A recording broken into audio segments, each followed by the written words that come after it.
Hey guys, it's Wi-Fi Toaster, and today is episode 11 of Battle of Builds. First of all, I'd like to thank the Killer Manfred for showcasing his new updated version of his bleed build. He showcased a version of this build back in episode 3 with his original bleed build, and I thought it was a really cool build at the time. Used an effect that really wasn't, all that used, and he's improved on it, and he said he wanted to do another episode, another showcase, and I said, sure, why not? So we ended up fighting, and this is how it turned out. So anyway, just getting straight into it. His build is, like I said, it's a bleed build. It's designed to bleed out your opponent, and there's not much else to say about it other than that. His weapon choices are always really important to note, though. Obviously, he chooses weapons that have good bleed damage, but he also chooses weapons that are good combat-wise for hitting your opponent either multiple times or hitting your opponents while they're trying to run away. Because a lot of times, at least the way I was playing when I was against the bleed build, if I got, my bleed meter got up a little bit, I had to run away, back up, back up, back up. So he would choose weapons that would punish me for doing that, and they're really good choices, and it makes the build really, really effective because you get to punish people from rolling away from your bleed effect, and if they decide to take the bleed effect, well, then they're also in trouble too. So it ends up being really good for the Killer Manfred. I think I'm gonna put a clip in right here. You'll see. I think he hits me once with the claw, and then 2 more times, and I'm just already started to bleed out. So it's a really cool status effect. Very underused, and as you can see with this build, you can definitely abuse it, and things like that. And that's his build, a really, really cool build that uses an effect that you don't really see too often. My build is pretty simple. It's just a pyro / mage type build. Most of you guys probably know, or at least probably could tell, that I really like pyro. I think 3 different Battle of the Builds I've had so far have included some form of pyromancer, so I really like my pyros. I am a toaster after all. Fire, toast. I don't know where I was going with that, but anyway. Yeah, it's just a combination of sorcerer / pyro. I was trying out different combinations of things that I could use with sorceries and pyromancies. I like to combo my spells and stuff, so one of the combos I think I found with this build was that I could use a homing soul mass, and a lot of times people will roll into you and then you can punish them with a great combustion. I kind of used a similar one with when I had a pure pyromancer, which was flame swath. They'd get to roll into you and then you do great combustion and then you deal 600 damage. So it's a pretty big deal, except in this case it's a lot more likely that you're gonna deal either 300 damage or 600 damage, so that's a big bonus to the build. This build also gets to use things like the Moonlight Greatsword and stuff, which the previous pyro builds I've had didn't really have access to. So it's a pretty cool build overall. I really like the different combos. I love my pyromancies and stuff. So, but there's nothing too special about it.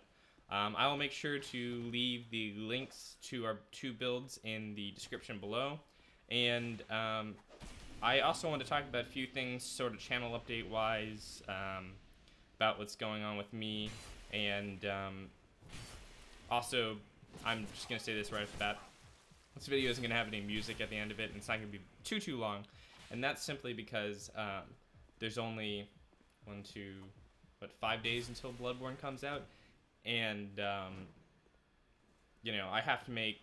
I have 3 different videos I want to make before Bloodborne comes out, so it's like I've got to really scramble to get all these videos out and made. So most of the time what I would usually do is I would include all the fights that we had, and then put some music at the end when my commentary is over or whatever, and that way if you wanted to see all the fights you could, but I think for the most part you usually get a good idea within the time that I do my commentary of what the build can do, and you don't necessarily need to watch all the fights, but I like them to be there just because it's a good archive of the build and stuff like that, and And if you're really interested in it, you could see how he plays the build, stuff like that. So that's why I usually kept them all in there. But today I'm not going to do that. It's sort of like an updated version of the build, and hopefully you guys will be able to get it from this commentary time slot, I guess is what I'm trying to say.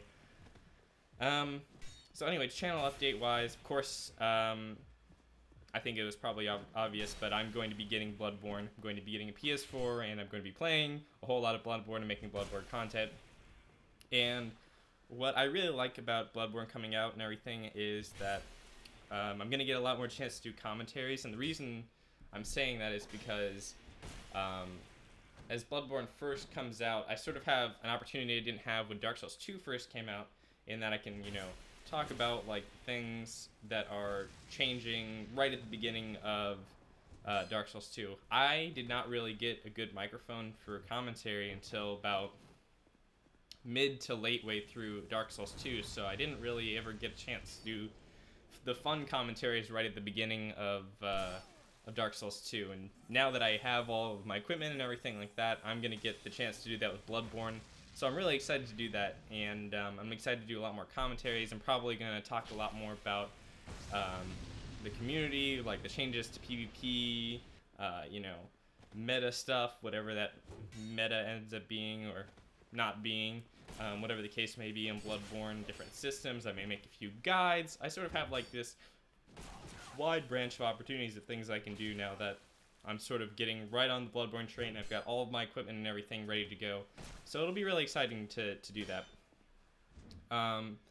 And other channel updates things. I plan on continuing this Dark Souls 2 Battle of Builds through Bloodborne, because I realized that, you know, a lot of people who are subscribed to me,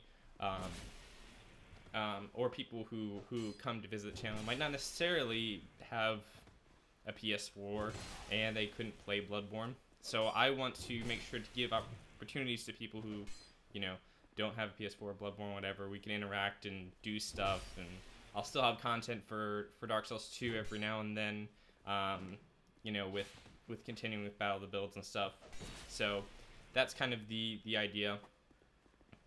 And so, yeah, I think that's all I wanted to say in terms of channel updates.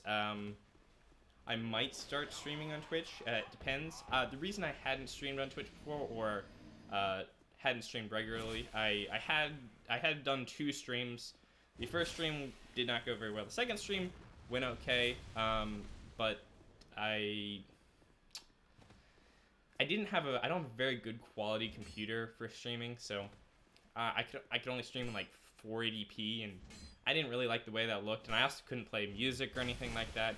I don't think I can, you know, I'm not sure I'm going to be able to do that now that the PS4 comes out, but I know that the PS4 has a inbuilt stream function. I know it's not very good, but I think, from what I understand, it has a decent quality, probably a lot better quality than my computer, so there is a possibility for streaming in the future. I do sort of like the idea of streaming. It's sort of like I record so much more content than I put out, because, you know, when you try to make a finished product, you have to edit all the clips together, do commentary or something like that I'm doing, or, you know, you can take a long time and just try to find music for a montage video or something like that. It's not like a, you know, 30-second thing, whatever, to record, make a video, find what you need, then upload it to YouTube and everything. So definitely the streaming idea appeals to me, because I can put out a lot more content, and I won't necessarily have to edit it, because the reason I edit content is obviously to get rid of the boring parts, so you guys don't have to watch the boring parts. But in a Twitch stream, you have a chat, and so the chat can make up for the boring parts. So anyway, that was a ridiculous rant on me potentially Twitch streaming and stuff like that. So hopefully I didn't miss anything. Thank you once again to TheKillerManfred for showcasing your bleed build, the updated version of your bleed build. I'll call it Bleed Build 2.0. So I hope you guys enjoyed that video, and I will see you guys in the next one.